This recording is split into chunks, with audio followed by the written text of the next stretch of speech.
These are the only exercises you truly need to stay strong even after the age of 50. Have you ever noticed how time seems to speed up once we pass 50? The body starts responding differently. Strength doesn't feel the same. Our breath shortens. Muscles begin to lose their firmness and don't respond as quickly. Even if the mind remains sharp, the real danger lies in something else entirely: acceptance. We start to believe that this decline is just the natural course of aging, that there's nothing to be done, no way to change it. And it is in this quiet, passive resignation that the true enemy hides.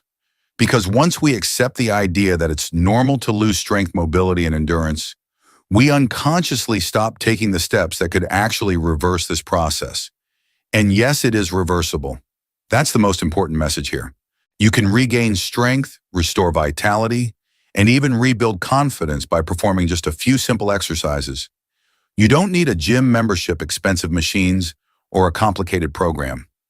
Everything is adaptable to your current physical condition, even if you've never exercised before. Today, I'm not only going to show you 3 powerful exercises that form the foundation of lifelong strength, but I'll also explain how to adapt each one to your current level, how to progress gradually and safely, and how to integrate them into a full weekly routine that can change your life. But before we begin, I'd love to know more about you. Please take a moment to comment your name and the city you're watching from. This helps us build a stronger community here on Senior Wellness, where we're all committed to staying active, strong, and independent as we age. Now let's get into the exercises. Let's start with exercise 3, push-ups. You might be thinking, oh no, push-ups again, isn't that too difficult? Or perhaps that's just another typical exercise. But trust me, few movements in the long history of physical training match the effectiveness and versatility of the classic push-up. This time-tested exercise remains one of the most efficient ways to strengthen the upper body using nothing but your own body weight. The push-up primarily targets the chest, triceps, and shoulders muscles that are essential for nearly every arm movement we perform in daily life. Whether you're pushing a shopping cart, lifting a heavy pan, or trying to get up off the ground after a fall, these are the muscles doing the work. But that's not all. Push-ups also engage your core, that vital group of muscles that includes the abdomen, lower back, and even the glutes. A strong core is critical for good posture, reduced back pain, and overall balance and stability, which is especially important after 50. The standard form is quite straightforward. You place your hands and feet on the floor, maintain a straight body like a board, and bend and straighten your elbows. It seems simple, but within this simplicity lies a world of subtle adjustments that make all the difference in performance and safety. Let's talk about adaptations, which is absolutely essential for anyone starting or restarting physical activity after the age of 50. A traditional push-up done with your body fully extended, supported only on your hands and feet, can be very challenging at first. And that's absolutely okay. There's no shame in starting small. In fact, true wisdom lies in recognizing and respecting your current ability, then gradually building up from there. For beginners, I recommend starting with wall push-ups. Stand about an arm's length away from a wall. Place your palms flat against the wall at shoulder height. Now slowly bend your elbows and bring your chest toward the wall, then push back to the starting position. This simple movement engages the same muscles as the standard push-up, but with much less strain. It's the perfect starting point for building initial strength and, more importantly, learning the correct movement pattern. As this version becomes easier, and it will faster than you might expect, you can progress to the inclined push-up. In this variation, instead of using the wall, you place your hands on a stable surface, like a table countertop or the back of a sturdy sofa. The mechanics are the same: keep your body straight, bend the elbows, and push back. The lower the surface, the more challenging the exercise becomes. Eventually, you may be ready for knee-supported push-ups, a great transition step before advancing to the traditional push-up. With your knees on the ground and body straight from head to knees, you still target the upper body and core, effectively but with less weight to manage. When the traditional push-up finally becomes part of your regular routine and starts to feel easy, you can challenge yourself with the decline push-up, where your feet are elevated on a step or bench.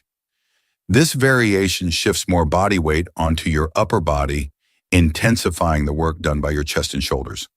But regardless of which variation you choose, proper technique is absolutely essential. There are a few universal rules that apply to all versions. Keep your body aligned. From head to heels or head to knees in modified versions, maintain a straight line. Don't let your hips sag or rise. This protects your spine and improves efficiency. Mind your elbows. They should not flare too far out to the sides. Aim for about a 45-degree angle between your upper arms and your body. This positioning protects your shoulders and focuses the effort on your chest. Breathe correctly. Inhale as you lower your body and exhale as you push back up. Proper breathing adds stability and helps generate strength. Control each rep. Avoid rushing. A slow, controlled movement is always better and safer than quick, sloppy repetitions. Watch your head. One common mistake is allowing the head to move forward. Instead, keep your gaze just slightly ahead of your hands so your neck stays aligned with your spine. As for how many repetitions to do, the answer is start where you are. Maybe that means just 5 wall push-ups per set, or perhaps you can manage 10 knee push-ups. The important thing is to find that productive challenge, the point where you feel effort, but can still maintain good form. Rest for about 60 to 90 seconds between sets or longer if necessary. There's no rush. The key is to listen to your body. With consistency and patience, you'll start to experience that deeply rewarding feeling of progress. Suddenly, those first 5 difficult repetitions become easier. Then they turn into 10, then 12. And before you know it, you're confidently ready to move on to the next variation, a fresh challenge that once felt impossible. If the push-up is known as the king of upper body exercises, it's time to introduce the equivalent for the lower body. Let's talk about exercise 2 squats. Among all the exercises available, the squat is arguably the most direct reflection of our functional independence in everyday life. Think about it for a moment. How many times a day do you sit down and get back up from a chair, a couch, or the toilet? How often do you need to pick something up from the floor or lower yourself to reach a low shelf? This fundamental movement, so vital to maintaining our autonomy, often becomes compromised as we age unless we take deliberate action to preserve it. When you perform a squat, you engage the largest and strongest muscle groups in your entire body. These include the quadriceps at the front of your thighs, the hamstrings at the back, the gluteal muscles in your hips and buttocks, and the deep core muscles that stabilize your torso. This massive activation of muscle fibers stimulates your metabolism significantly. In simple terms, you burn more calories and improve your body composition, which means more lean muscle and less fat.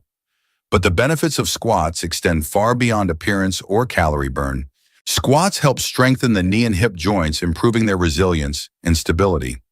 They also promote flexibility in the lower body, which tends to decrease significantly with age. Perhaps most importantly for individuals over 50, squats naturally stimulate the production of anabolic hormones, such as testosterone and growth hormone, key elements in maintaining and even building muscle mass. This is crucial because sarcopenia, the medical term for age-related muscle loss, is one of the main reasons older adults lose mobility, strength, and independence. Regularly practicing squats helps fight this process by preserving not only muscle, but also bone density, another essential component of healthy aging and fall prevention. The squat at its core is a simple movement, bending the knees and hips to lower the body toward the floor, and then returning to the starting upright position. It may sound easy, and in essence it is, but just like the push-up, squats offer multiple variations that can be adapted to your current fitness level. If you're resuming physical activity after a long break, begin with the assisted squat. Stand in front of a sturdy chair or countertop and lightly hold on to it for balance. Perform the movement slowly and with control. There's no need to rush. This helps you build strength while staying safe. As your confidence and muscular control improve, transition to the bodyweight squat, where no support is used. Eventually, you can increase the challenge by holding light weights such as water bottles or even books. Simply increasing your number of repetitions is also an effective and safe way to progress. If you have knee sensitivity or past joint issues, a very gentle variation is the partial squat. Here you only descend as far as is comfortable. You don't have to go all the way down to where your thighs are parallel to the ground. As your strength and flexibility improve, you'll naturally be able to deepen the range of motion over time. Proper form and technique are essential. Start by placing your feet shoulder-width apart with toes pointing slightly outward. As you begin to lower your body, imagine you're sitting back into a chair placed behind you. This mental cue helps push your hips backward, which protects the knees and ensures a safe movement path. Keep your chest lifted, your eyes looking forward, and your spine in its natural curve, neither overly arched nor rigidly straight. Make sure your knees track in the same direction as your toes and do not collapse inward. If this happens, it's a sign that the muscles stabilizing your hips need more strengthening, which fortunately squats will help with over time. Another common mistake is allowing the heels to lift off the floor during the movement. This often indicates tightness in the ankles, and it can throw off your balance. If you find this happening, place a folded towel under your heels temporarily while also working on ankle mobility with stretching and flexibility exercises. Pay attention to your breathing. Inhale deeply as you lower yourself, allowing your abdomen to expand. Exhale with controlled effort as you rise. This technique, known as diaphragmatic breathing, improves oxygen flow to the muscles and helps stabilize the core and spine. Unlike push-ups, squats can generally be performed at a slightly higher volume since the leg muscles are naturally more resistant to fatigue. For older adults beginning their fitness journey, a good starting point is 2 to 3 sets of 10 to 15 repetitions. As your endurance builds, you can gradually increase to 3 to 4 sets. Rest for 90 to 180 seconds between sets, depending on your cardiovascular fitness and how intensely the previous set felt. Always prioritize quality of movement over quantity, and remember your progress is measured not just by numbers, but by how you feel in daily life. Don't be surprised if you feel your heart racing and your breathing intensifying after completing a set of squats. You may even find yourself needing a longer rest between sets. That's perfectly normal, and in fact, it's one of the major benefits of this exercise. Squats are not only great for strengthening your legs, but they also contribute significantly to your cardiorespiratory health. With regular practice, you'll notice more than just stronger leg muscles. Everyday tasks like climbing stairs, standing up from low seats, or picking something up off the floor begin to feel noticeably easier. It's as if your body starts to remember how to move efficiently and confidently again. By combining the squat with the first exercise we covered, the push-up, you're already working a substantial portion of your body's muscular system. But there's still a crucial piece missing: the core. The central region of the body needs focused strengthening, especially as we age. Before we introduce the third and final exercise that targets this essential area, don't forget to subscribe to the channel. Staying connected to science-based, trustworthy information is one of the best ways to stay consistent, motivated, and safe as you build a stronger, more resilient body. Now let's move on to exercise 1, planks. First, let's clarify a common misconception. The core is not just about the visible six-pack abs we often see in magazines. The core is a much more complex system of muscles. It includes the transverse abdominis, a deep abdominal muscle, the obliques on the sides of your torso, the muscles in your lower back, your diaphragm, and even elements of the hip musculature. These muscles work together in harmony to stabilize the spine transfer force between the upper and lower body and allow us to move safely in any direction. With age, we often lose tone in these deep core muscles. This decline is directly related to common issues such as chronic lower back pain, poor balance, and even urinary incontinence. The plank is a powerful tool to reverse this weakening. It teaches your body to resist movement and stabilize the spine in a neutral, safe position. This ability to hold and support the spine is absolutely essential for injury prevention and overall spinal health. But the benefits of the plank extend far beyond just a stronger midsection. You'll also likely notice improvements in your posture, a reduction in back discomfort, better balance, and even enhanced performance in other exercises like squats and push-ups. Everything becomes more stable, more controlled. The basic version of the plank is performed by getting into a position similar to the start of a push-up, but with your forearms on the ground instead of your hands. Your elbows should be directly below your shoulders, your feet about hip-width apart, and your body forming a straight line from head to heels. It might sound simple, But try holding that position for 30 seconds and you'll quickly realize how effective it is. As with any exercise, we have excellent variations for beginners. You can start with your knees on the ground, which significantly reduces the amount of load on your core. Or you can perform a standing version, leaning your forearms against a wall or sturdy table similar to the wall push-up adaptation. Correct form is critical to gaining the benefits while avoiding injury. Keep the spine in a neutral alignment, not overly arched or rigidly straight. This should resemble the natural posture you would have while standing tall with good posture. Now engage your core consciously. Don't simply hold the position, activate it. Imagine drawing your belly button slightly in toward your spine, but do so without holding your breath. This small effort makes a big difference. Avoid elevating your shoulders toward your ears.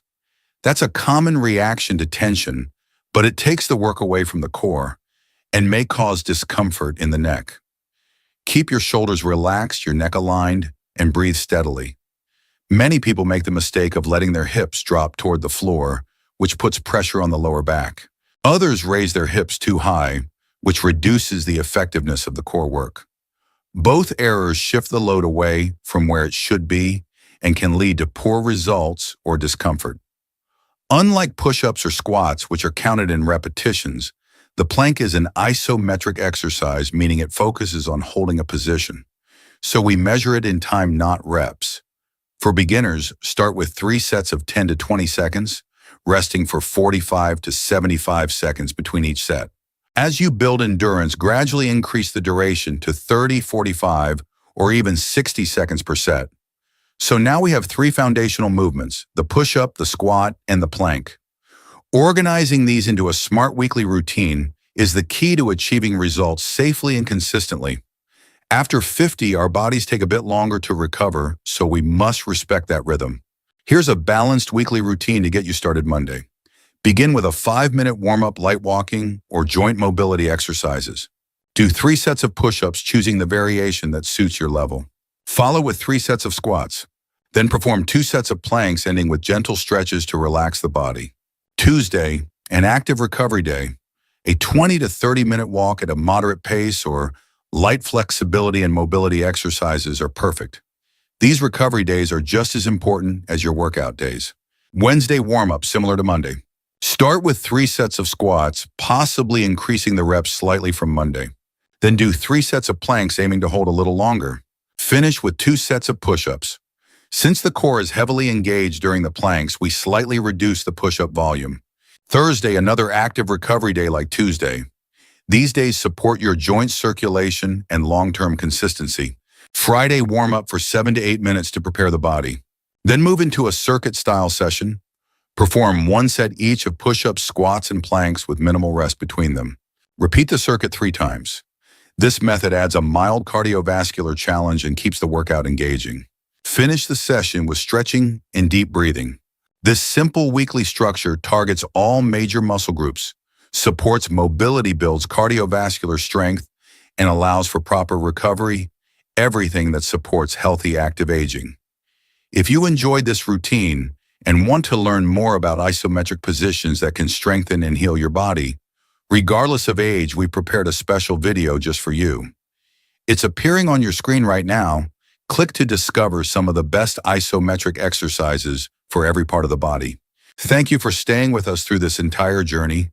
Keep showing up, keep moving forward, and as always, may God bless you, my friend.